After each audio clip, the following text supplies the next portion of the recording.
Apa kabar dua sungai legendaris di dunia? Sungai Tiberias di Israel dan Sungai Eufrat yang mengalir di Suriah hingga Irak. Tahun 2025, keduanya sedang jadi sorotan dunia. Ada yang makin mengering, ada juga yang menjadi sumber konflik. Yuk kita bahas kabar terbarunya, tanda-tandanya, dan apa dampaknya bagi dunia.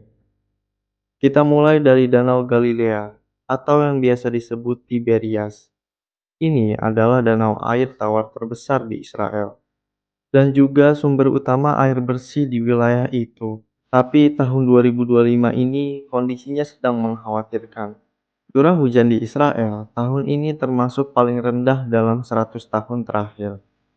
Permukaan air Danau Tiberias terus menurun. Pada Maret 2025, tercatat sudah hampir menyentuh garis merah bawah. Sungai Jordan yang biasanya mendapat aliran dari Tiberias juga ikut menyusut.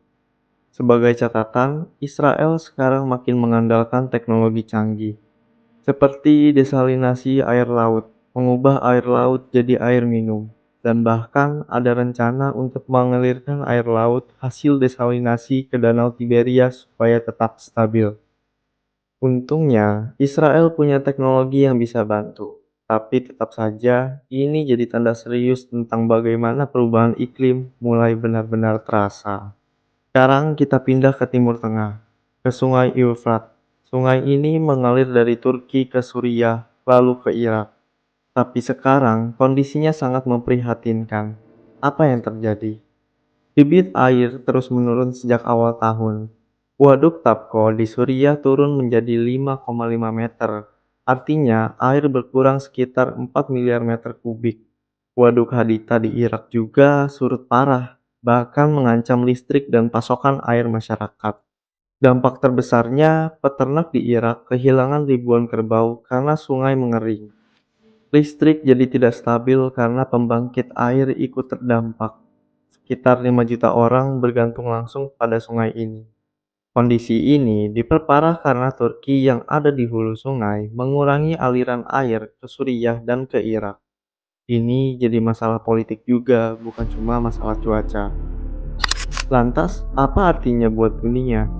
Kalau kamu pikir ini cuma masalah lokal, sebenarnya enggak.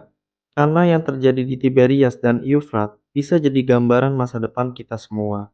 Sebagai catatan penting, krisis air makin nyata di seluruh dunia. Air jadi senjata politik dan bisa memicu konflik kalau tidak dikelola bersama. Di Tiberias, teknologi jadi solusi. Di Eufrat, kerjasama antar negara jadi kunci. Sebagai pengetahuan tambahan, Sungai Eufrat diprediksi bisa benar-benar mengering pada 2040 jika tidak ada perubahan besar. Sementara Danau Tiberias masih bisa diselamatkan, asal ada komitmen jangka panjang. Dari sungai ini, kita bisa belajar satu hal. Air adalah harta yang paling berharga saat ini. Dan krisis air bukan cerita masa depan, tapi sudah terjadi sekarang.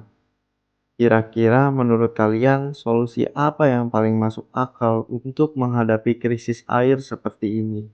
Tulis di komentar ya.